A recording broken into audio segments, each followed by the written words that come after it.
Bonjour.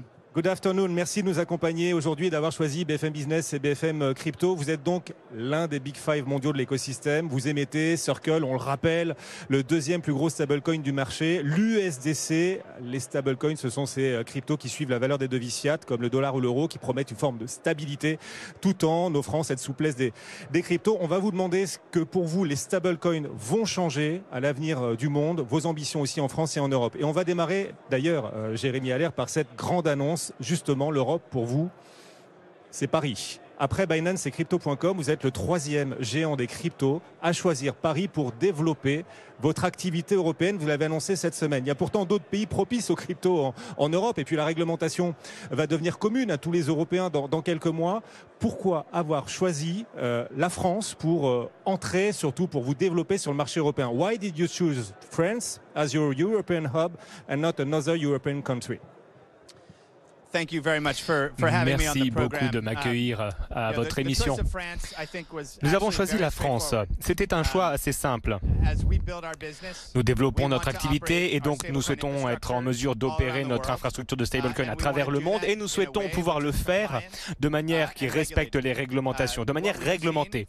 Ce que nous avons constaté en France, à la fois avec le PSAN et même le développement de Maïka, c'est qu'il y a clairement une possibilité de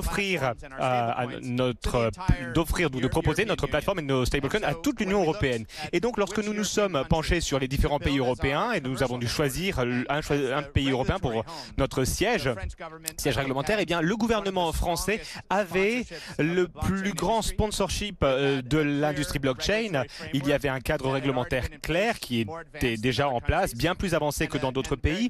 Et par ailleurs, nous sommes convaincus qu'à l'avenir, avec l'évolution de la réglementation, la France va jouer un rôle dans cette réglementation. Paris, très belle ville pour installer son entreprise, très belle ville pour jeter les bases de notre expansion européenne.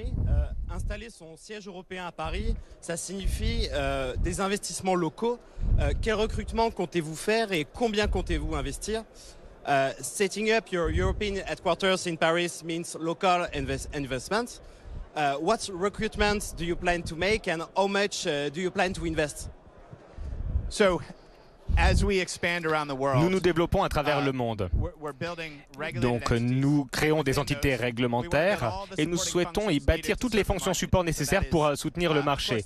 Et donc, le leadership business, la compliance, le juridique, le marketing, le développement commercial, toutes ces fonctions dont on a besoin pour travailler avec les clients.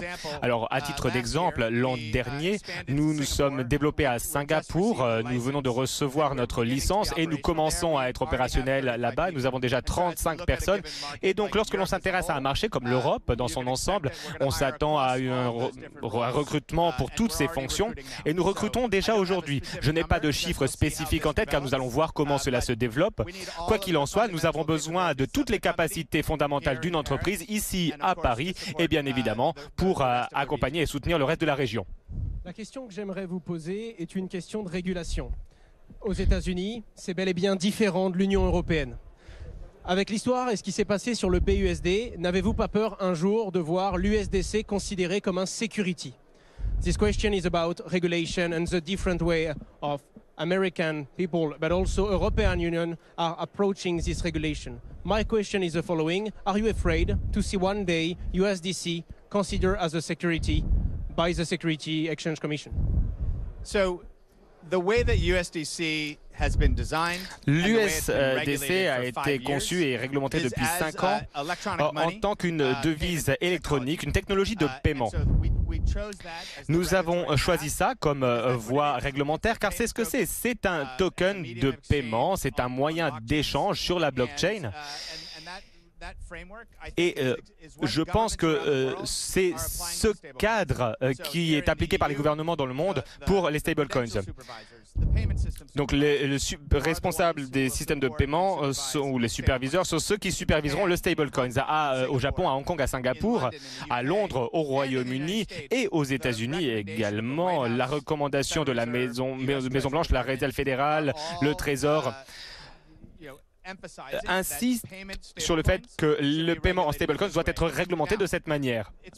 Alors, il est possible qu'une personne développe un stablecoin qui soit un titre, une securities, qui soit un dérivatif synthétique, mais les stablecoins qui sont lancés avec des incentives pour des rendements qui sont émis avec une sorte de incentives pour le trading, alors là, ce sont des stablecoins qui peuvent être attaqués et appelés securities.